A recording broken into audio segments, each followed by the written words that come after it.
টি-20 বিশ্বকাপে বাংলাদেশ দলের অংশগ্রহণ নিয়ে অনিশ্চয়তার মেঘ যেন কাটছেই না। সম্প্রতি আইসিসির নিরাপত্তা বিভাগ থেকে বিসিবিকে পাঠানো একটি চিঠি এই সংকট আরও বাড়িয়েছে। আইসিসি বাংলাদেশকে ৩টি বিষয় উল্লেখ করেছে যাতে নিরাপত্তা ঝুঁকি আরও বাড়তে পারে।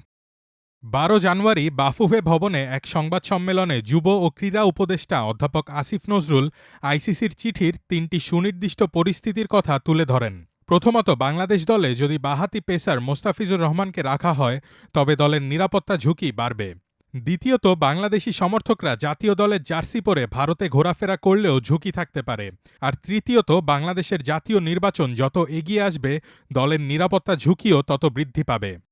আইসিসির এমন দাবিকে উদ্ভট ও অযৌক্তিক আখ্যা দিয়েছেন ক্রীড়া উপদেষ্টা। তিনি স্পষ্ট জানান, দলের শ্রেষ্ঠ বোলারকে বাদ দিয়ে দল গড়া বা জার্সি না পরে খেলা দেখা এমন অবাস্তব বিষয় মেনে নেওয়া সম্ভব না।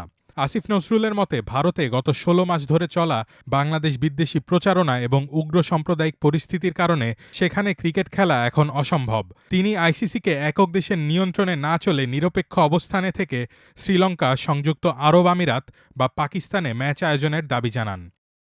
বিসিবির এ অবস্থানের বিপরীতে ভিন্ন কথা বলছে ভারতীয় সংবাদ মাধ্যম। তাদের দাবি, বিশ্বকাপ শুরু হতে ১ মাসেরও কম সময় বাকি থাকায় লজিস্টিক সমস্যার কারণে ভেন্যু পরিবর্তন করা আইসিসির জন্য কঠিন। এনডিটিভি ও ক্রিকবাজের তথ্য অনুযায়ী আইসিসি ও বিসিসিআই বিকল্প হিসেবে ভারতের ভেতরেই চেন্নাই ও তিরুবনন্তপুরমের মতো ভেন্যুগুলোর কথা ভাবছে। কিন্তু ভারতীয় ভেন্যুতে খেলার প্রস্তাব মানতে নারাজ বিসিবি। বোর্ড সভাপতি আমিনুল ইসলাম বুলবুল ইঙ্গিত দিয়েছেন, ভারতের অন্য ভেন্যু মানেই তো সেই ভারতেই খেলা, যা এই মুহূর্তে গ্রহণযোগ্য নয়। ফলে নিরাপত্তা ঝুঁকির এই দ্বন্দ্বে ঝুলে আছে টাইগারদের বিশ্বকাপ ভাগ্য। সরকার ও বিসিবির চূড়ান্ত আলোচনার পরই নির্ধারিত হবে টি-20 বিশ্বকাপে শেষ পর্যন্ত খেলা হবে কিনা।